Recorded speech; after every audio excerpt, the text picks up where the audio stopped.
itu hukuman penjara itu bisa penjara seumur hidup atau penjara sementara. Terus selain hukuman penjara ada yang namanya hukuman mati, jadi langsung mati. Terus hukuman tambahan itu contohnya itu misalkan jabatannya dihilangkan atau dikasih denda atau penyitaan oleh pihak yang berwajib. Terus selain sanksi hukum doang, itu ada sanksi lain yaitu sanksi sosial dan sanksi psikolog. Yang pertama kalau hukum kita tahu itu dikasih lembaga-lembaga negara kayak bersifatnya tuh yang dari pengadilan. Nah, sedangkan kalau sanksi sosial itu diberi oleh masyarakat. Kayak contohnya kalau kita melakukan kesalahan pasti kita digosipin atau dikucilkan dari orang-orang sekitar. Terus psikolog itu kita rasain dari dalam diri sendiri. Kalau misalkan seseorang itu melakukan kesalahan, sepatutnya dia tuh merasa bersalah. Jadi itu sanksi-sanksi yang didapetin.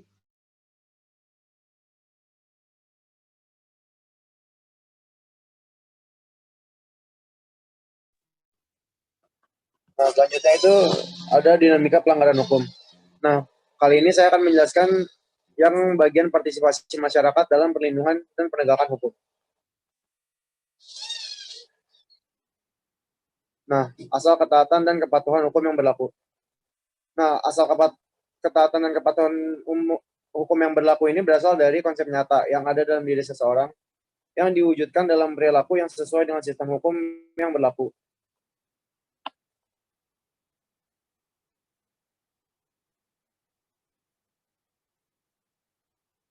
Orang bisa dikatakan memiliki kesadaran hukum jika memahami dan menggunakan peraturan perundangan yang berlaku. Yang kedua, mempertahankan tertib hukum yang ada. Nah, tertib hukum yang dimaksud ini adalah tertib hukum yang ada di Indonesia. Jadi tertib hukum itu ada banyak yang diterapkan. Contohnya itu tertib hukum berlalu lintas, tertib hukum berkendara, seperti yang lain-lain. Nah, tertib hukum ini sendiri bersumber dari UUD 1945 dan Pancasila yang udah ada di Indonesia. Nah, yang terakhir itu menegakkan kepastian hukum. Kepastian hukum itu adalah hukum yang mengutamakan landasan ketentuan peraturan perundang-undangan, kepatutan dan keadilan dalam setiap kebijakan penyelenggaraan pemerintahan. Kepatuhan hukum itu berarti seseorang memiliki kesadaran terhadap hukum. Dengan kita patuh terhadap hukum, maka hukum itu tidak harus memberikan sanksi kepada orang-orang yang patuh terhadap hukum. Nah, yang terakhir, ciri-ciri seseorang yang berperilaku sesuai hukum. Ciri-ciri orang yang berperilaku sesuai hukum itu disenangi oleh masyarakat. Kenapa disenangi oleh masyarakat? Karena mereka tidak menimbulkan kerugian bagi diri sendiri dan orang lain. Mereka juga tidak menyinggung perasaan orang lain. Nah, kenapa sih kalau seseorang yang berperilaku sesuai hukum itu tidak menyinggung perasaan orang lain?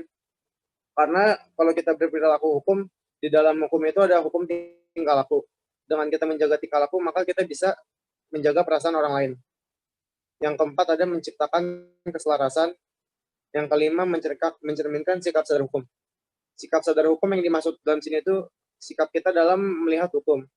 Bahwa kita tuh harus sadar bahwa hukum itu merupakan hal yang sangat penting dalam kehidupan bermasyarakat.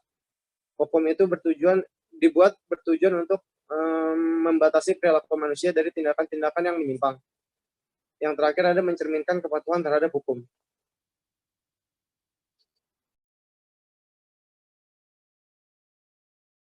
Nah, selanjutnya, kita kan sebagai warga negara nih, kita harus ada beberapa contoh perilaku yang mencerminkan kepatuhan hukum, baik di keluarga, sekolah, masyarakat, maupun bangsa dan negara.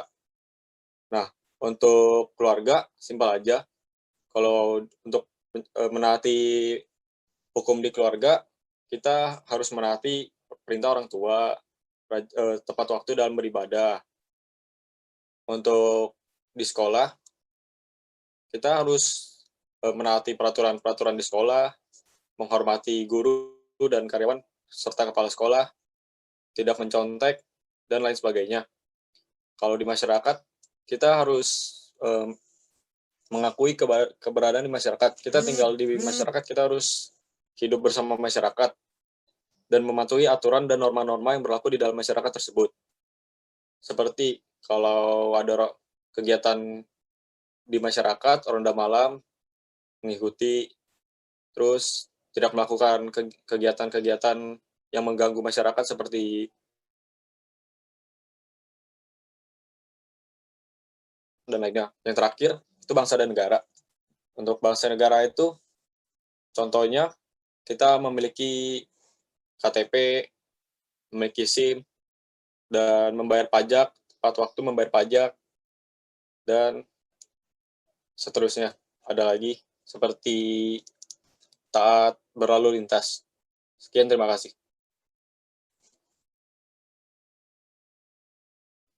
Ada yang mau nanya nggak?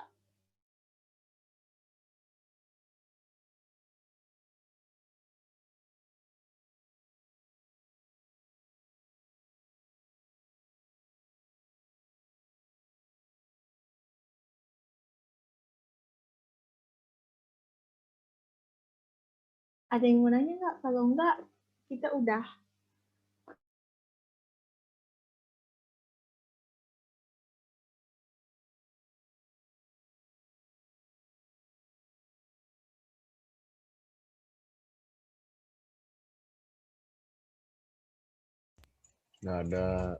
Nggak ada sih kayaknya. Ada yang mau nanya nggak? Oke, nggak ada.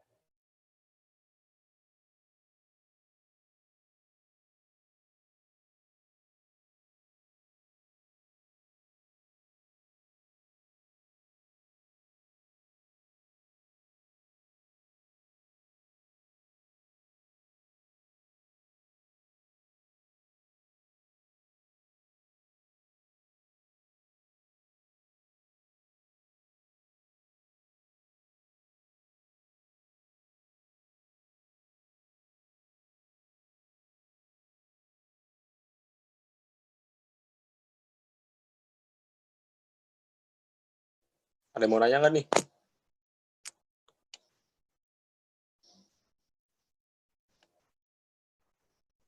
Ya udah, kalau nggak ada yang mau nanya, sekian dari kelompok kami. Terima kasih.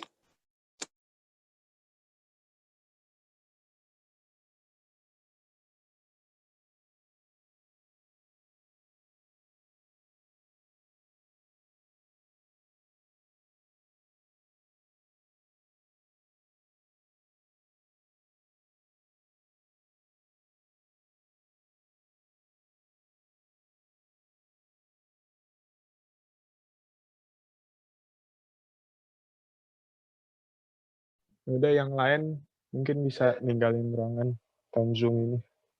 Silakan, udah boleh.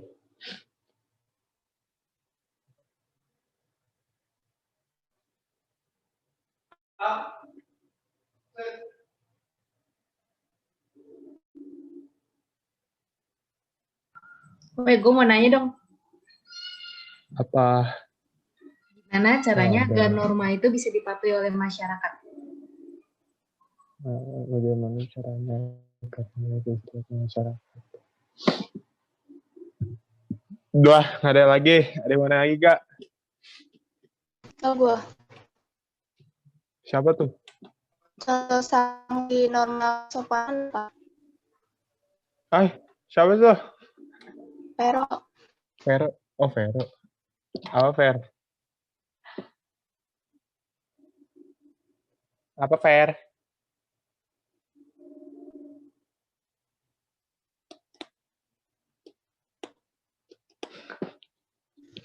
contoh sanksi norma kesopanan.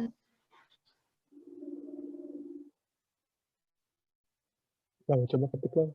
Gue nggak kedengeran lah. Contoh-contoh norma kesopanan.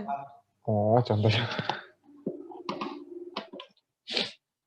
Contoh-contoh norma kesopanan. Ada lagi nggak yang mau nanya? Itu aja kan?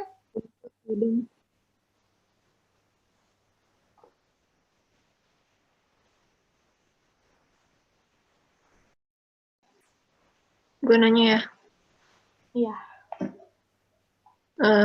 kalau misalnya kalian jadi pemerintahnya itu, gimana sih caranya ningkatin kesadaran masyarakat akan kesadaran hukumnya?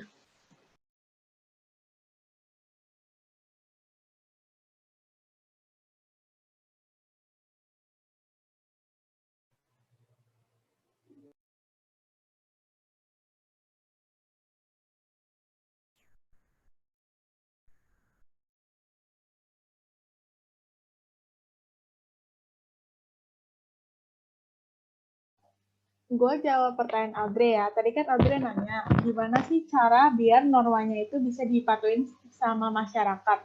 Sebenarnya pertanyaan ini nyambung juga sama pertanyaan Jesslyn, jadi mungkin bisa sekalian dijawab aja. Yang pertama, kita harus buat aturan tuh sesuai sikon. Jadi kita lihat-lihat juga aturan tuh nggak asal main dibuat yang kayak menguntungkan pihak tertentu. Terus yang kedua, kita harus menyepakati peraturan-peraturannya itu secara bersama. Jadi tuh kayak transparan peraturan yang dibuat. Terus seperti yang lagi dibahas, kalau itu tuh dikasih sanksi. Jadi kalau misalnya dia melakukan kesalahan, pasti dikasih hukuman kalau mereka melanggar aturan tersebut. Dah.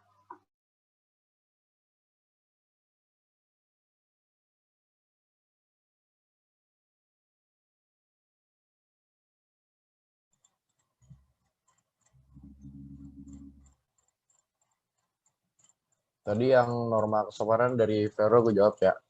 Kan contoh dari norma kesopanan itu adalah contohnya itu kan menghormati orang yang lebih tua, tidak berkata kasar, menerima dengan tangan kanan. Nah, contohnya itu misalnya si orang B nih sering di lingkungan masyarakat tuh sering melakukan sering berkata kasar atau melakukan perbuatan yang tidak seharusnya dilakukan. Nah, oleh karena itu biasanya orang itu tuh akan dikucilkan atau akan menjadi bahan perbincangan.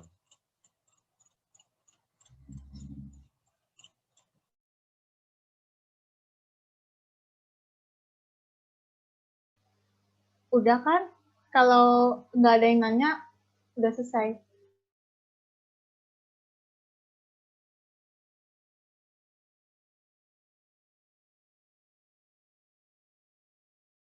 Yang tadi pada nanya, udah terjawab pertanyaannya? Udah.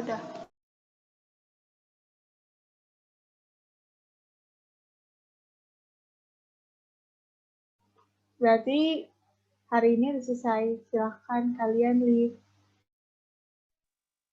Makasih, Kak. Sama adik-adik. Makasih Kak.